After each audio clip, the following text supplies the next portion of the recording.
You won't believe the tea we're spilling today. From secret breakups to shocking lies, this is Unreal Tea. Hit subscribe before the drama starts. Welcome, everyone. He once stood like a lion brash, fearless and unapproachable. The man who constructed a kingdom of wives and children, shouting love multiplied not divided. Now, he walks in solitude. No wife on his arm, no child grasping his hand. Silence.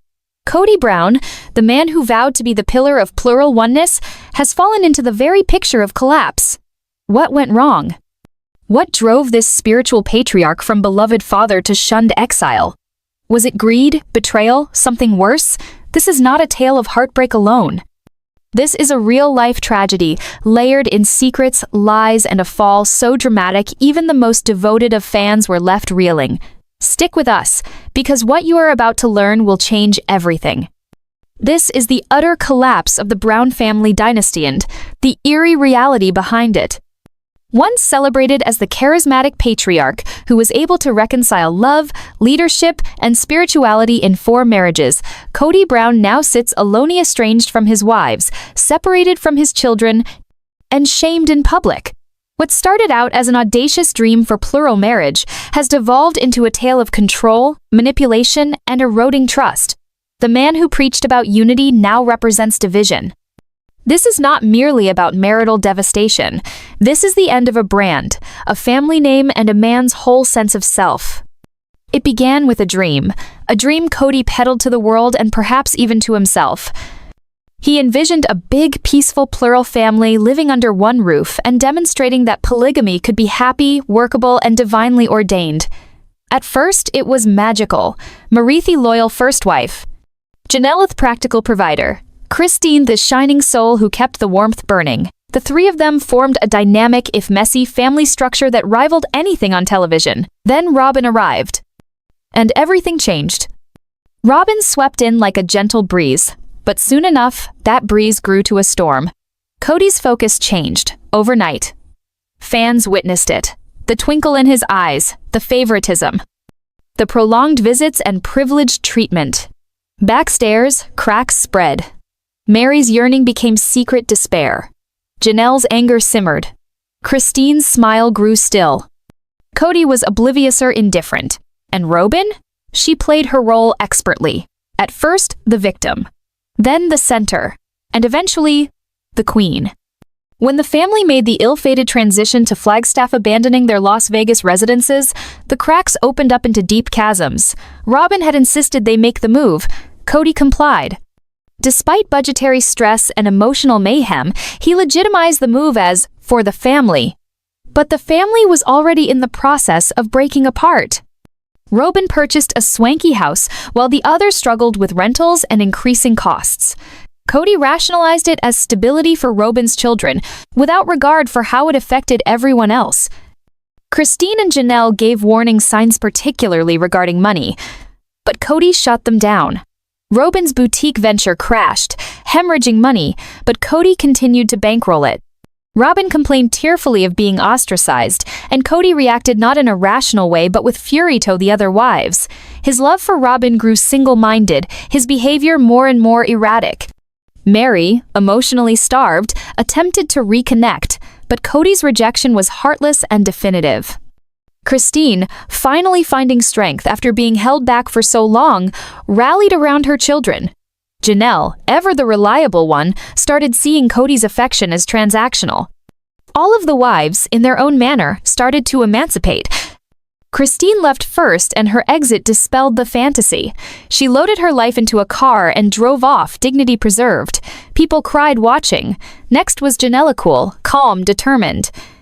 She did not scream. She just walked away. Meri hung on, bound by history and hope, until Kody's indifference forced her to finally get out. Each farewell was a defiance, a recovery of self-dignity. At the same time, Kody collapsed. He attempted to unite his family, but his words no longer carried the weight. The children once his adoring fanshad witnessed too much. Garrison, Gabriel, and others expressed their own heartbreak on social media in cryptic, heart-wrenching posts. Birthday calls went unreturned. Messages were ignored. Kody accused betrayal. The public perceived it as justice. And Robyn? she started to alter her story. In interviews, she described herself as the misunderstood one, never the favorite, always the scapegoat. Rumors of a tell, all book, Sister No More, in which she described herself as the sole survivor of a poisonous dynamic, ran rampant. Sources claimed she had already taken legal and financial safeguards, moving assets into her name and brokering single media deals. Cody, blinded by loyalty, never noticed it was happening. When Robyn was caught exiting a law office in Scottsdale, fans recognized the ultimate betrayal had set in. She was not staying, she was packing to depart with what little she could rescue. While Cody's world crumbled, TLC backed away. Production slumped. Ultimately, it ceased. The cameras fell silent. What had been a cultural phenomenon became a ghost story. What was once alive and present with Brown family life became a monument of what once was. Christine and Janelle thrived in new freedom. They constructed lives focused on healing, children, and authenticity. Meri found solace in solitary quiet, and the kid-stainted but tempered-picked sides. Not with Cody, but with truth. The empire Cody constructed didn't collapse due to adversaries. It collapsed due to hubris. His blind partiality, unexamined ego, and inability to notice pain in others dismantled it. Ultimately, the guy who thought he could have it all had nothing. He sits now alone in a house too still, surrounded by memories too cacophonous, regret ringing down through corridors once crowded with laughter. Cody Brown, the father who thought himself invincible, is today the builder of his own destruction. And perhaps that is the lesson. That love, when twisted and withheld, is poison. That power, when used to dominate, makes enemies of the nearest. And that even the greatest kingdoms can fall on reckless choice at a time. As the dust from the wreckage of emotion settles, what is revealed is not merely the destruction of a family man, but the disintegration of a belief system he once employed to cushion his ego. Cody's choices weren't made in a vacuum. They were methodical, bolstered by years of insidious manipulation, control masquerading as leadership, and spiritual authority turned on dissent. But now, the costs are undeniable and permanent. Janelle's sons, Gabriel and Garrison, who once were quiet witnesses to their father's religious beliefs, became vocal critics. The sadness was not only in seeing their mothers hurt, but in seeing that they were never heard. Gabriel's emotional rant on a birthday Cody forgot tore at the hearts of viewers. Garrison's enigmatic internet postings prophesied a greater family breakdown, one that went beyond reality television and into the fissures of actual children who were raised in a fractured home. And still, Cody was obstinate. In post-season interviews, he declared the wives had forsaken faith, that they did not maintain their position in a divine framework. But no one was believing him. The story had changed. The wives were not rebels, they were survivors. While all this was happening, Christine, who by now was doing great after her divorce, was a source of inspiration. With her daughters around her and a new love of her own, she took back her story. Her social media vibe oozed peace and empowerment. Janelle also lived a life centered on self-sufficiency, RV life, entrepreneurship, and a public vow that she would never return to that poisonous dynamic. Meri, though quieter, also discovered herself through introspection.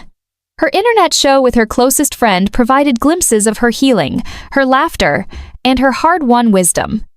The quiet wife became a symbol of stoic suffering and eventual freedom. And what of Robyn?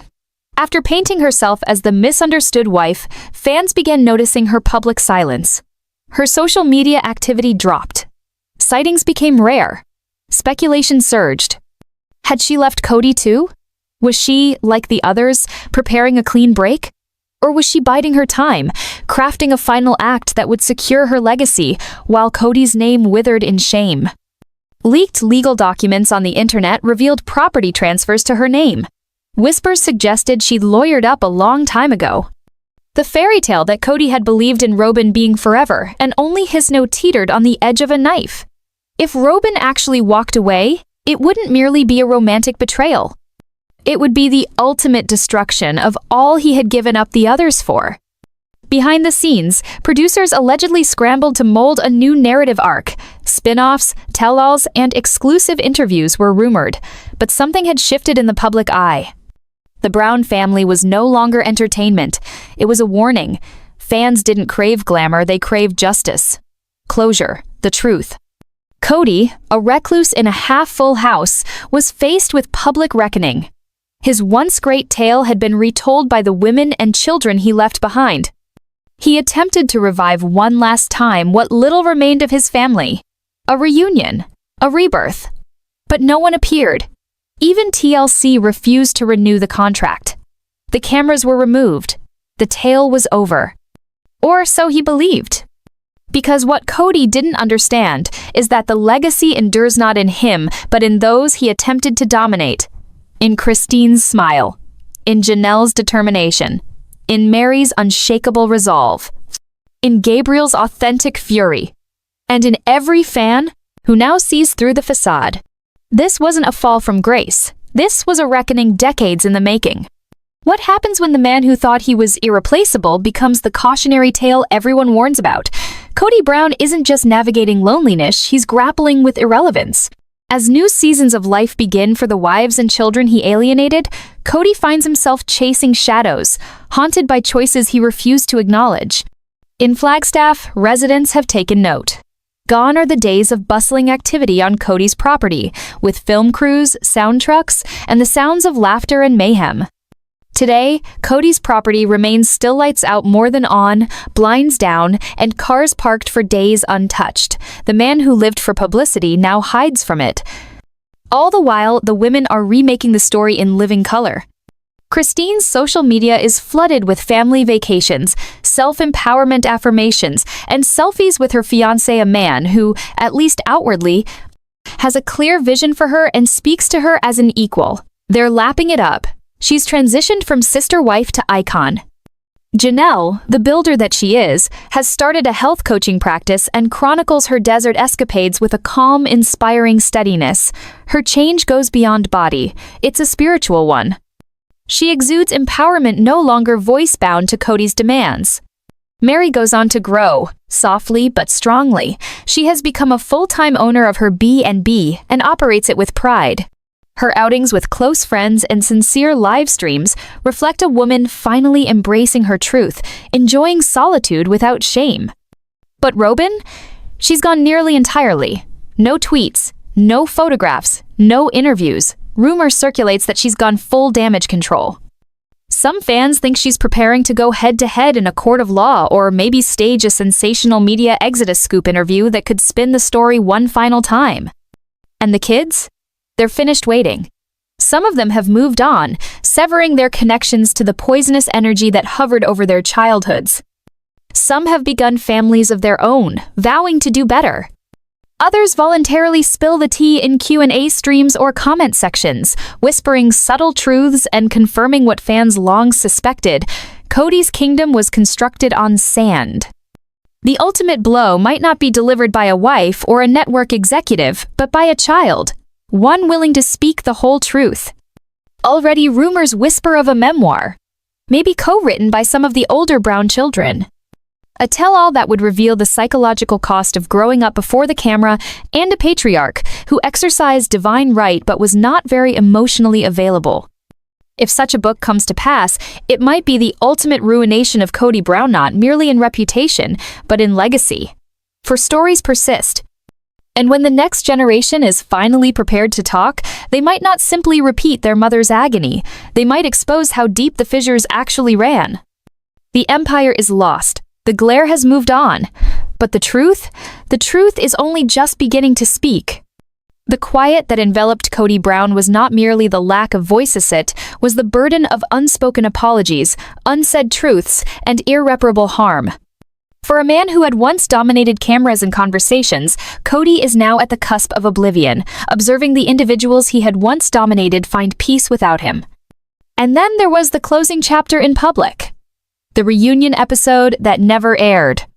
There was a final sit-down, according to sources leaked by the production team at TLC, a desperate attempt to get the family together once more in front of the audience. The mood was set with somber lighting, every seat taken by an ex-wife and a few select elder children. Cody walked in last, but tension was palpable. No applause, no warm smile, just space. Christine gazed ahead. Janelle nodded briefly. Meri hardly glanced up. Robyn, to everyone's surprise, came in quietly, eyes bloodshot, tissue crumpled in fist. The kids sitting at her side resembled hearing panelists rather than relatives. Cody started with his customary speech of love, of faith, of mistakes. But now the words lacked sincerity. He attempted to recall memories, to express regrets. But each foray at warmth came to cold, calculated answers. Christine led off. "You didn't lose us," she said quietly. "You gave us away." Janelle continued, "You created a definition of family in which only your needs were significant." Meri finally broke her silence with what might have been the most chilling line of the evening. "You told me once I'd always be your first, but I became your last priority." Even Robyn, surprising everyone, breathed in a whisper. "I was never enough to fix what you broke." The children did not cry. They did not scream. They spoke in a voice only betrayal could create. One daughter said, "You taught us to respect family. Then you destroyed it in front of us." Another continued, "You always say you tried, but love isn't something you demonstrate, it's something you do." The performance allegedly concluded with Cody walking off stage, not storming, but gliding out like a man who had finally come to terms with what he'd lost. The video was too raw, maybe too real. TLC tabled it, but sources say it could still be released as a separate special when the world is ready to listen to the unfiltered reality. Meanwhile, Robyn's silence broke. She was seen in Utah, out of Flagstaff, ostensibly browsing houses. Insiders say she's thinking of relocating closer to extended family for her kids' benefit. Whether this means a full-fledged split from Cody is yet to be determined. Cody himself has apparently gone into private therapy. Not for making up, but for mourning. Because that's what this is. Mourning over an identity constructed on power, not on love. Over the lost connections not due to fate, but decision. His demise is more than television melodrama. It's a legacy unraveled. And as Christine sets about walking down the aisle with her new husband, and Janelle uploads sunset photos of the desert and liberation, and Meri thrives in her independence, one thing is boldly evident. They are no longer his wives. They are survivors. They are their own architects of joy. They are free. Cody Brown has now officially become a symbol of what happens when control masquerades as concern, and pride masquerades as purpose. Alone, with walls that were once filled with the laughter of children and the mayhem of life, he can only now hear the echo of regret. Regret doesn't reunite families, though. And it sure doesn't revive love. In a world where he was once regarded as a visionary, Cody now takes the lonely path of diminished prominence. Robyn has distanced herself, both physically and emotionally. The network has moved on. The children are adults, and they're finished waiting. The wives? They've written more than epilogues. They are authors of new chapters, architects of their own kingdoms. TLC sources confirm that all production has ground to a halt for good. Without a story left to be told, there's no one left to follow. Well, maybe Cody himself. But what's there to shoot when a man sits in quiet reflection, replaying his errors? Christine, beaming in her new nuptials, made headlines with her wedding in Moab. No cameras from TLC, just family. Actual family. Janelle went camping with her grandchildren last month, smiling under desert stars, not a care in the world about the man who once controlled her destiny. Meri recently shared a mysterious post. Sometimes, healing looks like walking away and never turning around. It was liked over 150,000 times. And as for Robyn, the silence is deafening. She was recently spotted wearing no wedding ring, leaving her youngest at school by herself. Paparazzi saw her enter a therapy office in St. George, Utah. And finally, she appeared not like the favorite wife, but like a woman grappling with her own role in the breakdown. One of Cody's older sons, in a recent podcast interview, said it straight out, "I don't think my dad knows who he is without control." That response went viral. Viewers aren't just abandoning the show, they're abandoning the illusion. The mythology of the charm, wise patriarch, has been revealed. What's left is a man who demanded allegiance, but gave very little of it in return. The coup de grace didn't come from Christine or Janelle or Meri or even Robyn. It came from the fans. The ones who used to watch with awe now scroll by with scorn. Reddit forums, Twitter arguments, YouTube vids, Kody Brown is the cautionary tale. There will be no spin-off show. No reunion special. No redemption story. There's only Kody, by himself in a house that's too large, with memories that are too loud. But what about the wives? A different tale unfolds. One of strength. Of sisterhood renewed not through mutual husbands, but mutual survival. A tale in which the conclusion wasn't abandonment, but liberation. This isn't merely the conclusion of Sister Wives. This is the new beginning of each woman who had the strength to leave. And the chilling, inescapable reality that sometimes the patriarch was the issue all along. This family's drama is far from over, so smash like if you're number Team Wives, subscribe for the next explosive update, and drop a comment below. Who do you think will win? Stay shady, stay curious, and I'll see you in the next scandal. Ja behind TLC Sister Wives out.